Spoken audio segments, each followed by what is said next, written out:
Lo primero que quiero mencionar con respecto al tema de víctimas es que si se calculara la totalidad de la población colombiana que se encuentra en condición de víctimas y que ha sufrido al menos un hecho victimizante, estaríamos hablando de más de 10 millones de colombianos y colombianas.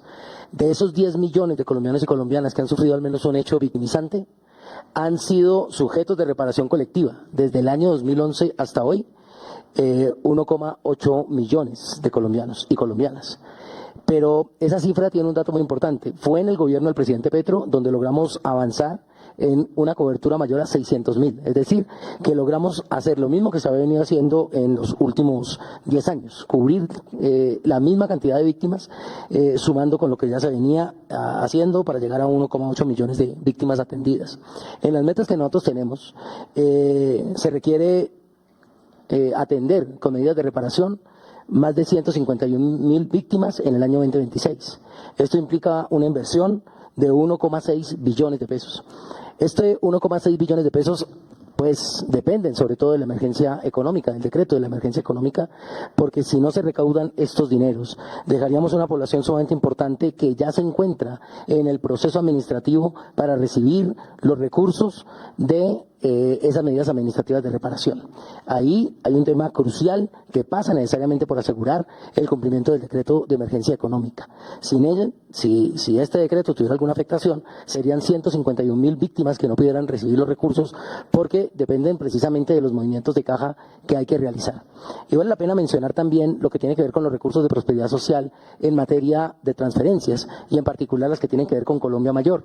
Nosotros logramos cumplir la meta que estableció el señor presidente de la República de pasar de 1,6 beneficiarios de Colombia Mayor a 3 millones de beneficiarios que además pasaron de 80.000 pesos en términos de su transferencia mensual a 230.000 pesos. ¿Pero por qué es importante este dato?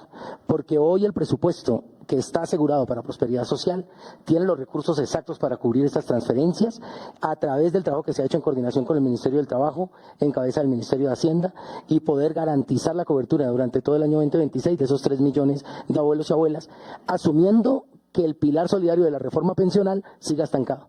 Ahora, si se aprobara, esos recursos tendrían que llegar por funcionamiento. Si esos recursos llegan por funcionamiento, se requiere tener caja.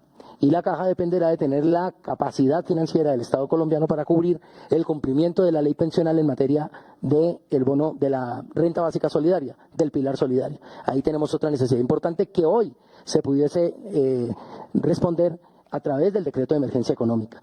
Desde el Departamento de Prosperidad Social y desde la Unidad de Víctimas consideramos que una afectación directa al decreto o una toma de decisión en contrario a su aplicación tiene efectos directos sobre obligaciones judiciales sobre las cuales tenemos que cumplir 39 fallos de restitución de tierras entre sentencias y medidas cautelares, 2 autos emitidos por la Jurisdicción Especial para la Paz, el caso 04, el caso 03, una decisión de la Corte Interamericana de Derechos Humanos que tiene que ver con los derechos y las medidas cautelares del pueblo en Vera Catillo del Alto Sinú, víctima del desarrollo del proyecto URRA, 13 planes integrales de reparación colectiva, 15 planes específicos, 148 territorios colectivos en el marco del auto 620-2017. Estas y otras decisiones serían inaplicables sin los recursos que hoy se requieren para asegurar una cobertura de más de 151.000 víctimas, y ello depende hoy necesariamente de esos recursos que están incorporados en el decreto de emergencia económica.